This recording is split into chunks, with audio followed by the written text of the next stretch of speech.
Disa gjëra besoj për të folur, duke u nisur nga buria e parë e humbjes që ra dje buria në një mbledhje diku në Spanjë, ku ishin mbledhur partitë si motra të Kënetës, që ju ka mbetur Këneta mes tyre dhe s'dina as ato që të bëjnë, dhe Këneta kaloi në për tavolina një fletrufe, siç ndodh në konferencat e partive, dhe aty filloi avazin. Filloi avazin, blerje vote me lek dhe me kanabis, punësime elektorale dhe prokurime favorizuese për mbështetësit e socialistëve, abuzime me detyrën dhe mediat, emërim ilegal i kryetarit bashkisë, kërcenim dhe hetime kundër kandidatëve të opozitës. Do me thonë,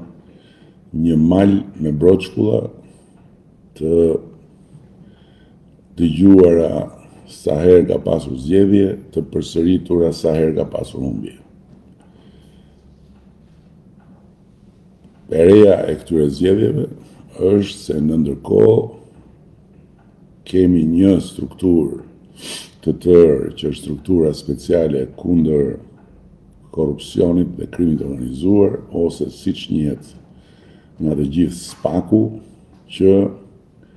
është në terren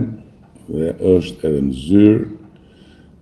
dhe është i fokusuar në marrjen e të gjitha denoncimeve që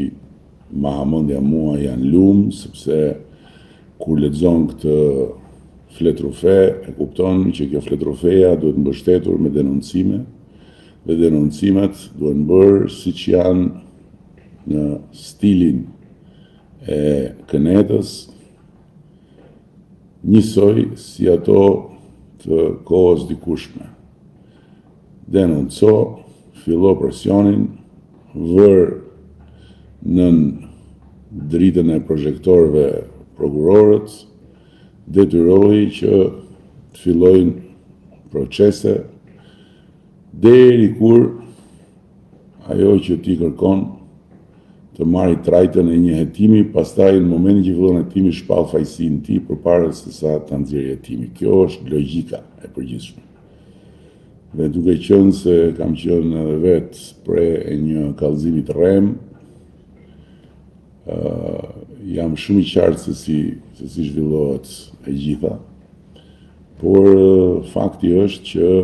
tani më të paktën kemi një institucion që është mbi palet, e ka treguar që është mbi palet, edhe që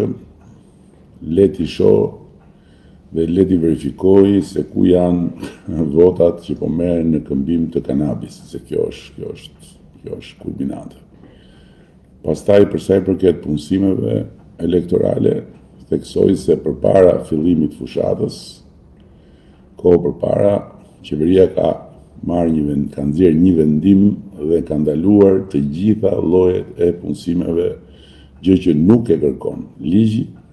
por e ka bërë qeveria.